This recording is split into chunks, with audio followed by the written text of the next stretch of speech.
If you're looking to build wealth, strengthen your marriage, and pay less in taxes, this video is for you. I'm going to share with you the 3 steps you need to take in order to travel for free without any out-of-pocket expenses.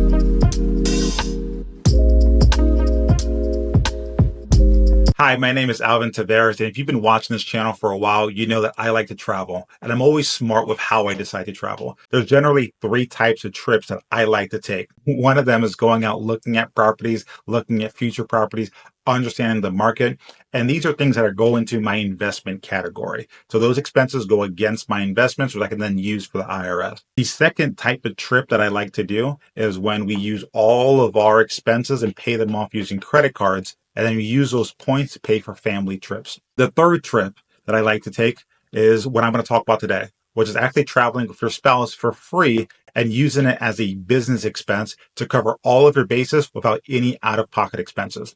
So the key is understanding the 3 different pieces. There's 1, your investments, there's 2, your business, and there's 3, your personal expenses. So when I say traveling for free, I mean not using your personal income. You're not using any money that you have in your own personal name. You're using either your investments or your business to pay for these trips. And guys, my wife and I just spent 4 days in beautiful Puerto Rico. And I gotta say, Puerto Rico's absolutely gorgeous. I'm a proud Dominican, and there's naturally a little bit of a rivalry because we are so similar. But there's 3 ways that actually Puerto Rico wins. Number 1 is the transportation. Transportation is clean, it's efficient, the signs are easy to read. There aren't a lot of people walking on the roads. There's not a bunch of motores blocking, clogging the street with smog. It's overall clean, efficient. It's very much like a little Florida. The second reason why Puerto Rico wins is just it's clean. So the streets are clean, the air is clean. You go to the beach, there's not a lot of litter. It's very easy to move around. And again, it feels like you're in the US where there are more control, there are more regulations, and that's a net positive for a lot of investors traveling out of the US. The third reason why I would recommend Puerto Rico, and again, I'm a proud Dominican saying this, but it's the people. And so the joke that I made when I was there is Dominicans tend to be a little bit loud, a little bit rambunctious. We like to party, like to have a good time, and overall extremely, extremely positive. But an island full of Dominicans can be a problem. Puerto Ricans tend to be a little bit more subdued, more calm, more tranquil, and an island full of Puerto Ricans is absolutely pleasurable. So they speak Spanish, which is what I speak, a mix of English and Spanish. And if you only know one, you do perfectly fine in Puerto Rico. The other thing is that they're very accommodating. They really don't care about tourism. And that's a net benefit. If you ever go to countries like Mexico, Jamaica, even the Dominican Republic, you'll find that you're always treated like a tourist. People want to talk to you. They want to engage with you. They want to sell you something. They want to ask you a question. And you always feel like you're being harassed. In Puerto Rico, it's the opposite. No one cares about you. Do whatever you want. Nobody cares. All right. So the first step of traveling for free, using it as a business expense, is to create your legal entity. You're not going to use your personal name, your personal card, anything personal. It's going to be your business entity. And so in the world of real estate, a lot of times people can buy properties in LLCs, which in that case, you're already 1 step ahead. Go ahead and use that LLC as your entity. The other thing you can do is you can actually create a management company. And this management company does not have to own any real estate, but it can manage your real estate portfolio. And that's what we do. So we have a management company that manages our portfolio. And keep in mind, it does not have to be a property management company. That management company still hires a property management company. But what that management company does is it receives and it pays for different expenses. All of the income and expenses comes from that separate entity. And what that separate entity allows us to do is now we have a credit card in that entity's name, and we go ahead and use that for common expenses. And here's the other major part of it is you want to make sure that both you and your spouse are members of that company. Super important. So now every time you and your wife get together for the purpose of conducting business, it can be a business write-off. So the key here is you don't want to just count anytime you go to the grocery store, anytime you fill up gas as a business expense. That's not trackable. You can't defend that if you were to be audited. But if you are doing a business event and there's an agenda and you're tracking it, that then can be a business expense, which you can count against the income of that entity. So the key here is make sure that the entity is actually conducting business. There's income, there's expenses, there's trackable, and that it's not a hobby. So one of the big things in the IRS is you want to make sure that there's clear separation between your LLCs and your personals, right? You don't want to conflate the two. So I want to make sure that all your expenses are done on those business cards and they are documented each and every step of that process. So with an entity like this, you're likely going to just do a LLC. A standard LLC is fine. You don't want to do like an S Corp. S Corp then requires you to have some wages and pay a salary, and that gets very cumbersome. And so you just want to stick to just a basic LLC. And keep in mind, everything you do has to be for the purpose of adding more investments or managing your current properties. So you have to make it very clear that this is for future investments or managing existing expenses. So in general, you can look at it as three different bubbles. You can say one is for education or marketing purposes. One of the things that I do when I travel, I try to record as much as possible and use that footage. I also have my wife play a role, either being a character or holding the camera. And when you're in Puerto Rico, you want to do a couple of things. Obviously, go to the beaches. The great thing about San Juan is the international airport is right next to the beaches. There's plenty of beaches all the way around. Playa Isla, among others, they're all over. It's also a very small island, so you can actually hit a lot of the best beaches all in the same day. You also want to visit El Yunque, which is the only rainforest in the national park system. It's a pretty quick trip outside of San Juan. If you look at it on a map, it seems like it's very far away. It's like a 20-minute drive. So it's a really good day trip. And the other thing you want to do is you want to go ahead and explore the caves and river systems. Puerto Rico is famous with over 2,000 caves and a lot of beautiful rivers. Unlike the US, like here in Florida, you're not jumping in no river. There's gators and things there. In Puerto Rico, there aren't any gators. So you're perfectly fine jumping in the river and having a good time. All right, step number 2 is you want to document everything. Here's the key. You want to plan ahead of time. So you want to have your agenda already set. You want to go on this trip with a mission in mind. And so it's typically good to think about like, hey, we're going to catch up on a year end review. We're going to wrap up how last year finished. And we're going to talk about the goals of this year. And the key is you want to be able to come back with actionable plans. So it's not just saying, hey, let's double revenue. It's like, how do we double revenue? Hey, how do we increase our marketing? How do we do whatever? So a lot of this applies to real estate, but it applies for any entity that you have.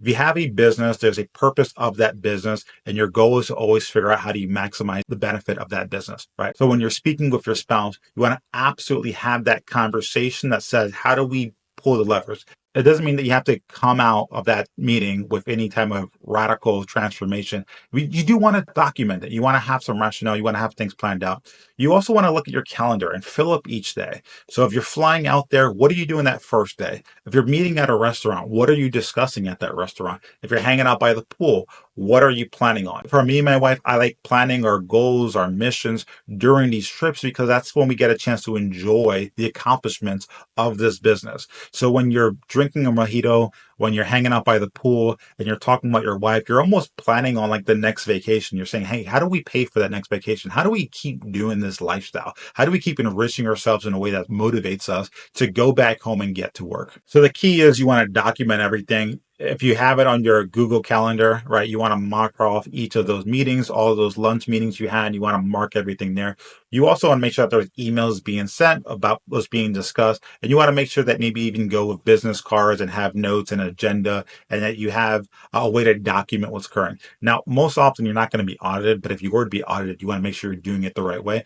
And even so, this is the chance to actually grow your relationship and grow your business. So it makes sense that every time you're with your spouse to be talking about your goals, talking about your ambitions, talking about what you're going to do next. This is fun. It makes the relationship more engaging. And overall, it's also great for your business. So here's the key. I generally don't use a lot of my points when I use these type of trips, but I do use a lot of my credit cards. And those points that I accumulate from using my credit card then get used for the next trip. But on this trip, I actually want to have the expenses because I want to use that against my earned income as a way to reducing my taxable income. And guys, here's a very important part. You actually want to have these conversations. You want to grow your relationship and you want to make sure that about 50% of your time while you're traveling is actually has a business purpose. You don't want to get to the point where you finish a trip and you never got to the actual business. You want to make sure that half the time you're doing something business oriented. The third step is to plan to actually grow your marriage. So I always look at it like if your business quadruple in profit, quadruple in sales, if your investments went through the roof, but it ended up ruining your relationship, ruining your marriage, the question is, would it be worth it? The answer for me is hell no. Hell no, it's not worth it. I'm not doing anything to ruin my relationship. So this means my business entity is designed to strengthen my marriage.